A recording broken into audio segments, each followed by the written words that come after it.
I'm Dr. Marsha Sonity, And I'm Dr. Caleb Moore. and this is The Free Smiles Podcast. We are going to talk about minimally invasive dentistry today. Okay. And that's can mean a million things. Yeah. Really. I'm really excited to talk about this because I know that you're practicing it every day. And I am as well, but from probably a different perspective. But I'm really, really excited to kind of explain what minimally invasive dentistry is because I don't think a lot of people know what it is.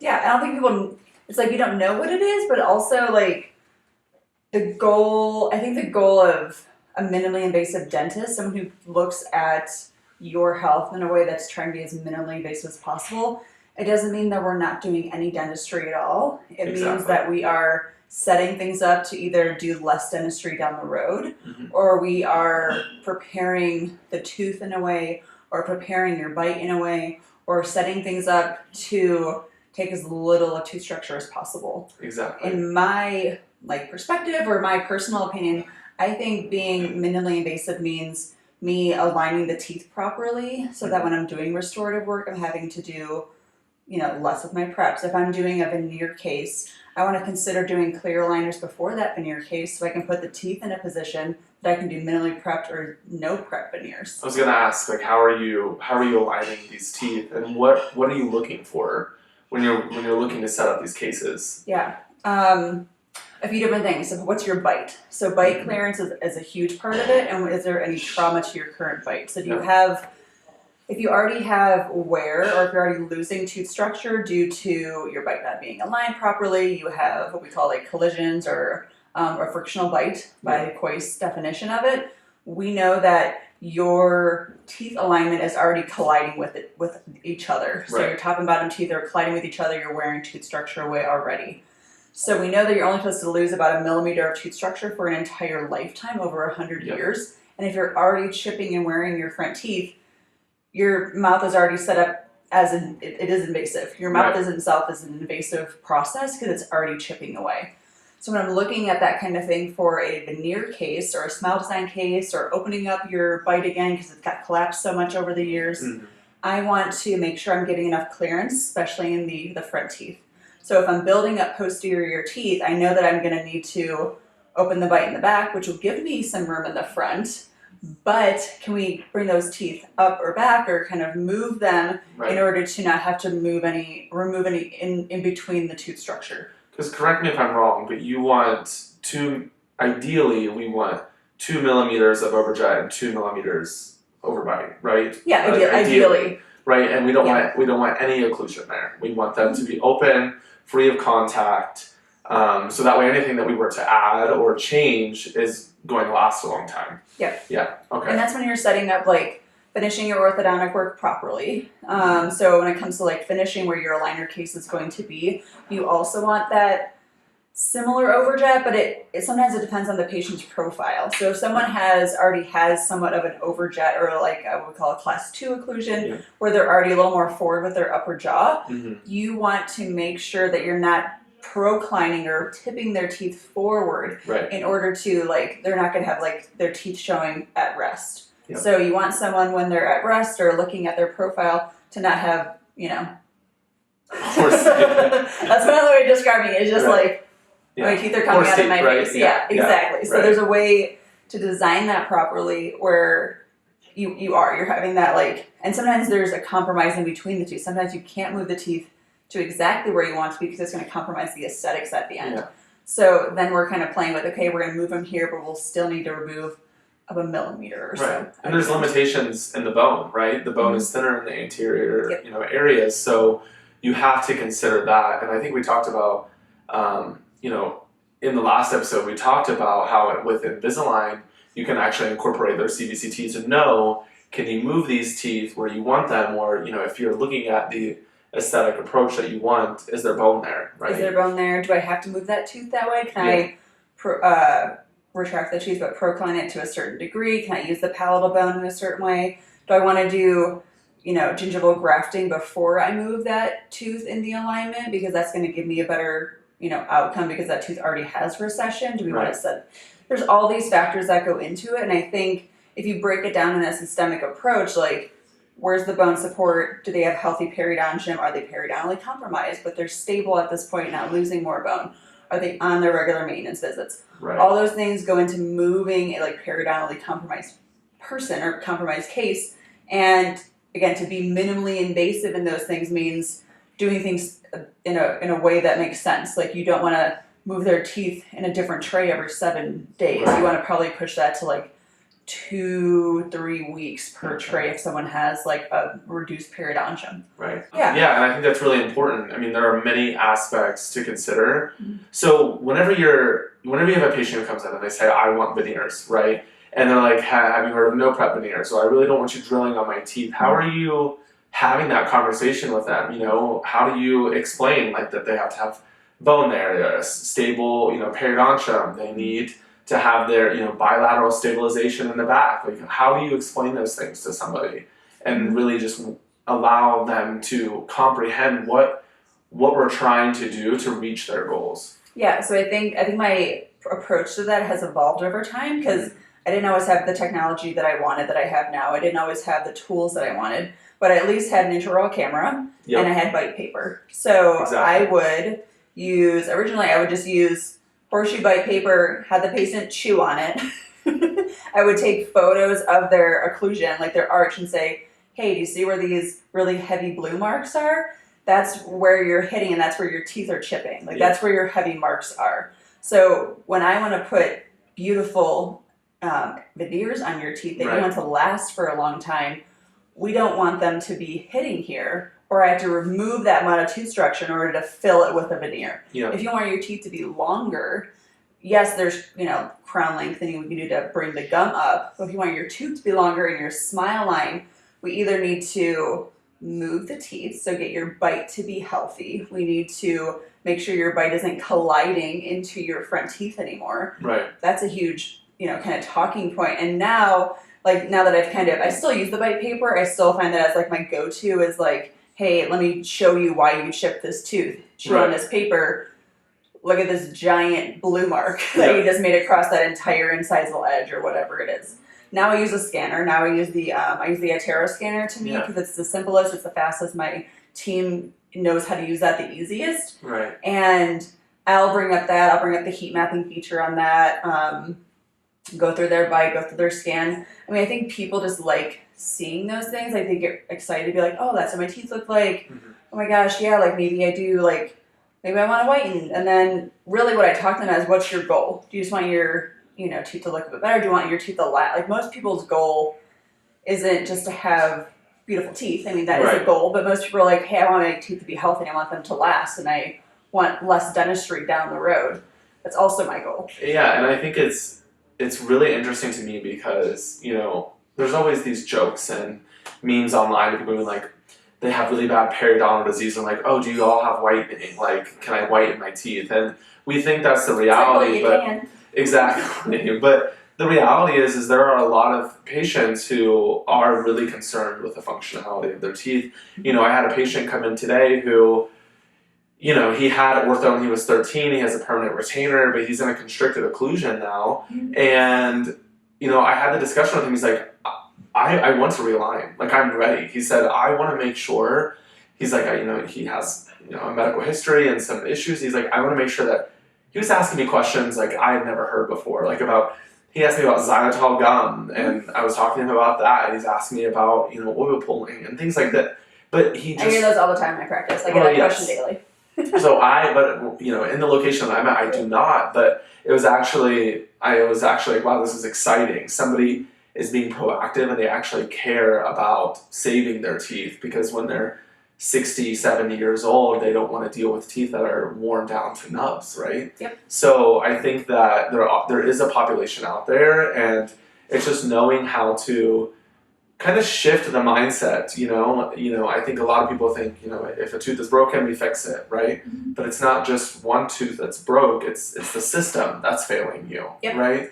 Well, yeah, if you walked into your doctor and your toe broke every few months, I think you'd be a little bit concerned about something. Right. But usually, that is more of an alarm because, like, it's something you see more externally. Like, your teeth should be working as a unit. They should be functioning well. If we look, and this is like my nerd side of me who's read into, like, how our teeth have evolved, how skulls have evolved over the years, how the evolutionary transportation of the evolutionary transformation, thank you, over thousands of years. Like if you look at an Aboriginal skull from even 10,000 years ago, like they had proper alignment. They didn't have any kind of bone loss or any kind of caries in their teeth. Like we'll study these skulls. I actually had a patient once that did this research and we got real nerdy about it. Of course. During her planning, of course. Right. But it's interesting because it's like, what has changed in our modern diet that's causing us to have crowding and spacing issues? Mm-hmm. What is it about,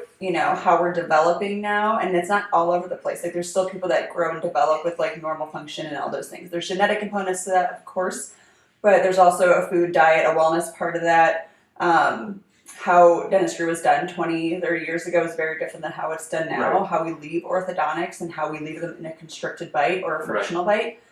And then there's also that population of people who never had orthodontics when they were younger, and they're like, like my teeth still work, but they have crowns on every single one of their teeth, Right. and it's like, okay, so there's a pattern being established there. We're looking at things that aren't just like, someone wanting beautiful teeth. It's, hey, what's happening that's making the function of your teeth break down? That now that you're 45, which is not old, Right. that you have crowns on most of your teeth. It's shifting your mindset to what kind of dentistry are you offering your patients. When you talk about all of their posterior teeth having crowns on them, they weren't all completed at once. They didn't come in and have all 8 of them done at once. It was over the years, this tooth broke and then this tooth broke. So it's shifting your mindset to being like, okay, we can do this now.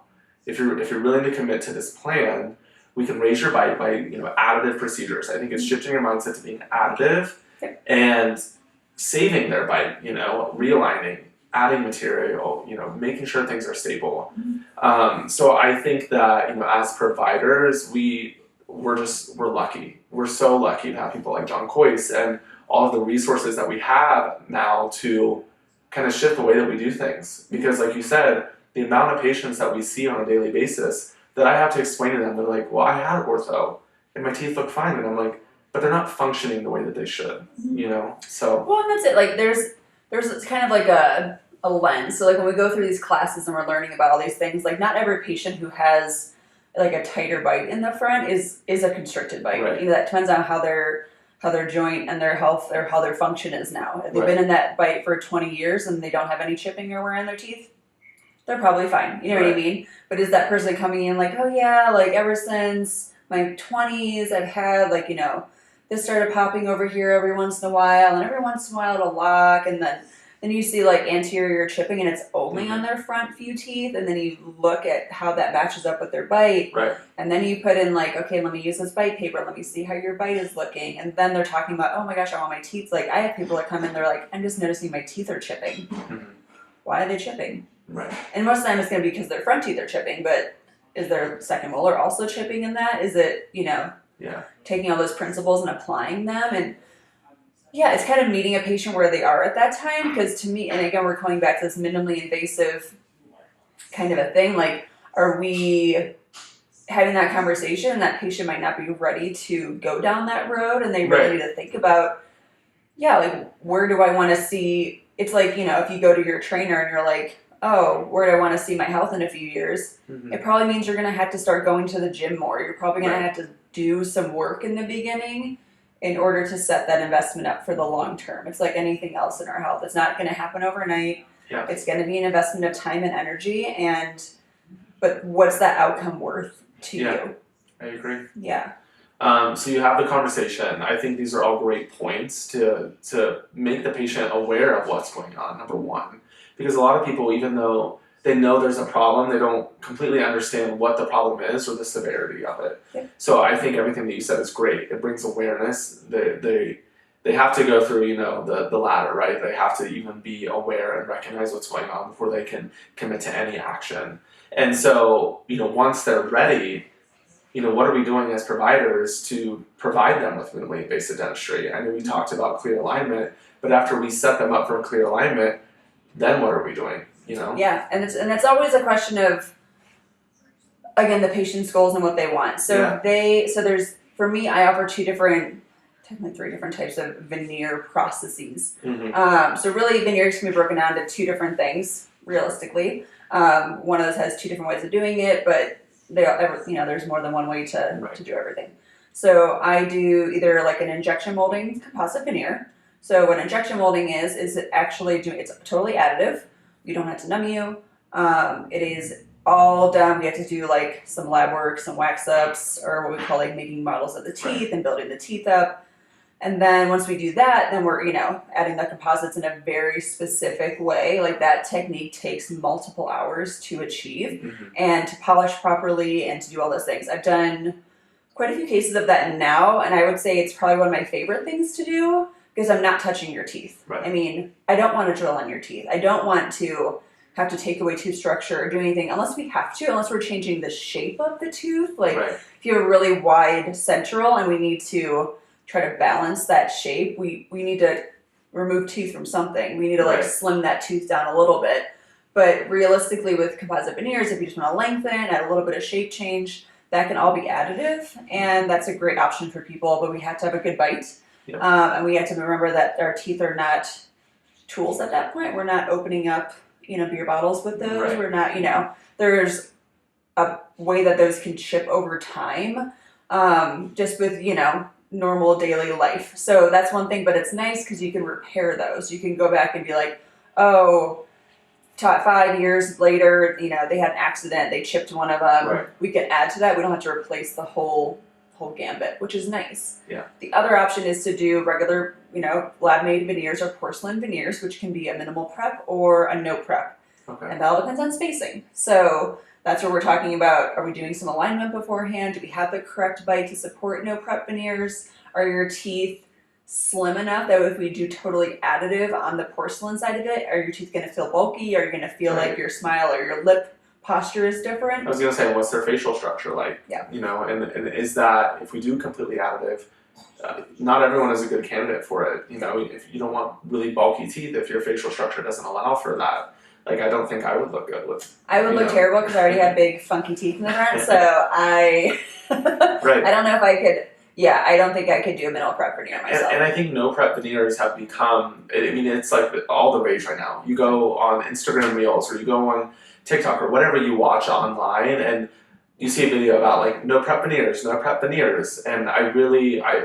I'm glad that you're saying this. There are multiple options to get what you want without drilling your teeth down. A lot of people feel that you have to drill your teeth down to nubs, they always say. And even if we're doing like a semi-traditional prep on a veneer, there's still a minimally invasive way to do that. I agree. Like when I see these people come back from like overseas, I had a woman come back from Mexico and I had to one of her teeth was abscessing. We were gonna maybe see what was going on underneath this crown / veneer thing that they prepped on all of her bottom teeth.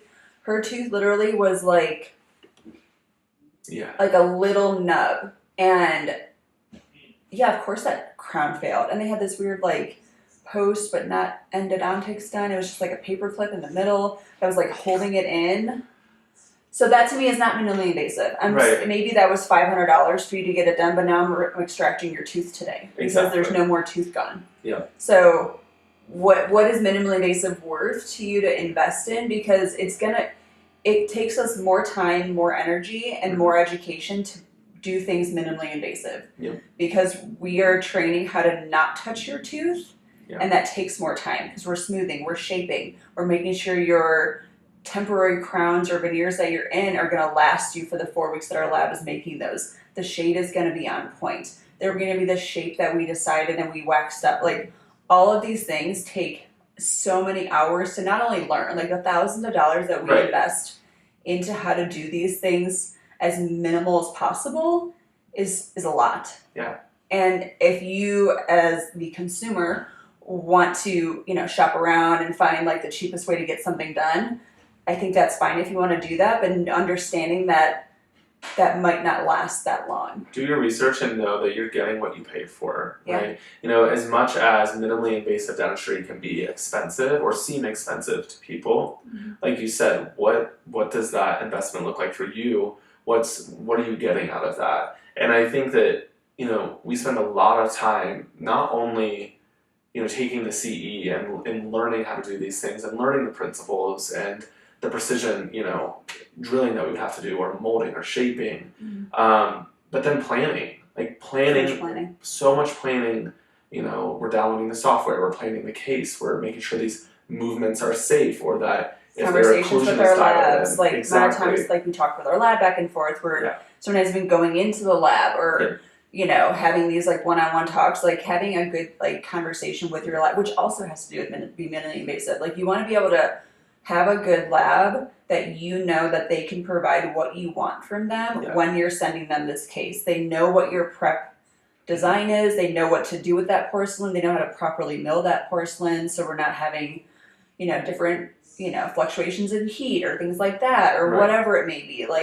If they're just having a mill in China fabricate all your veneers, and they're not even looking at the margin line or whatever it is, then you're going to get a case back that isn't going to seat properly, and then it's then it's a disaster. Then you're just going into wreaking havoc on your own mental state. Yeah, and I think along with that, it's setting yourself up for success by understanding what materials you're even using. You can ask the lab, you can send them this and be like, hey, can you make these veneers for me, make them really pretty, but what materials are you using? Are they Emax? Are they a porcelain layered zirconia?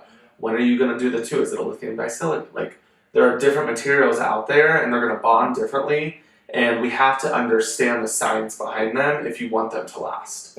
We don't have to prep teeth down the way that you do in dental school anymore. You can utilize the enamel, and you can utilize the bonding agents with your material to actually get the result that you want. Oh yeah. Well, and realistically, we want to utilize the enamel. The only way we're bonding on the tooth is with the enamel. Once you get to dentin, your bond strength is decreasing. So a lot of science that goes into it, but the point of it is that we have all of this knowledge, and we are so we're in the age of we're learning every day.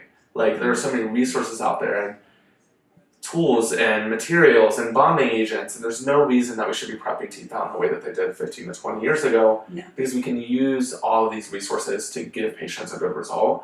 And it just takes time. It takes time to take the courses, to prepare, to shift your mindset to be able to have those types of conversations with patients. So I'm really, really honestly just excited for where we're at in our careers and what we're able to offer people. Because I don't want to be drilling the tooth down 2 millimeters, right? Or to, what you see online, these horror stories. No, there's so many horror stories. I don't want to do that. It's a lot of work on us. It's more stressful to take away tooth structure, right? You don't want to, a tooth, when we look at it, it has over 2 millimeters of wear. That's a 200-year-old tooth, right? From John Coyce.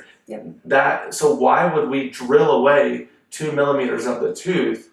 We're aging that tooth prematurely. We want to set it up for success long term and to use the materials that we have. So, I agree. And I think both of us, we didn't go into this field being we want to be mediocre. We want to do the bare minimum we're just not that kind of brand. I think our goal is always to try to learn from the best, to try to, push ourselves to do that extra. I think we probably overdo that a little bit at this point, but I think we truly have a passion to be our best at things when we put our mind to it, and I think that speaks volumes to a lot of dentists. There's a lot of dentists out there that do feel like they're trying so hard to learn these things, and it can be so exhausting, but there's just those few cases that are at the end of the day when you finish them and the patient just you're restoring their bite, they're happy, you see them for their follow-ups, they're doing well, those moments make it so worth at the end of the day. Even if it's just a simple filling and you just did a minimal prep that day on that one little filling, you made it a slot prep and it was really tiny. I love that. I love doing just going in there and being okay, I saved this tooth, and I know 20 years later this filling is still going to be there. As long as the patient doesn't change their diet and mess it up, but that's also a part of it. But the goal is for our dentistry to last as long as possible. Yeah, and there's a lot of joy in not having to drill on people's teeth. There is a lot of joy in that. And I think you and I both find joy in giving people the knowledge that we have and setting them up for success. And like you said, the reward that we're getting from that is them living a better and longer and happier life, right, with their teeth specifically. But we can't really control the emotional side of things. But if you have really nice teeth that last you, it might make things a little better. So. Yeah, I mean, there's studies that show that that having a good smile, having that kind of brightness in your when you present yourself, it does give you better opportunities, and it does set you up for better job acceptance, better things like that. There's all that research that goes with that, and there's a lot to be said about that. Coming into life with your best foot forward, and putting that time into how you look, getting healthy, all those things. There's so much that goes into when you start losing teeth, when you start fracturing teeth, when we start losing back teeth, you're prematurely aging not only your mouth, but your body. You're losing that function, so you're not able to chew your food properly. You're losing the supporting structures that actually hold your cheeks out, so then you have a sunken in face down the road. That's why that aging process, it really does start in the mouth. And I think when we have patients that, unfortunately, patients that are in dentures, obviously my grandma wasn't, dentures. She came from the World War II. Yeah. Most of that population lost their teeth early because going to the dentist wasn't a preventative thing. It was hey, I have a problem, we need to pull my tooth kind of a thing. Right. So, but, the moment you get dentures, your nutrition drops, your cognitive function drops, all those things drop. So if we can put some energy into that now, and then make your 70s, 80s, and 90s not feel like your 70s, 80s, and 90s, that's worth the investment. That's worth most people's time and energy now, to not be set up for all those, terrible health things that come down the road with losing your teeth down, early in life. Right.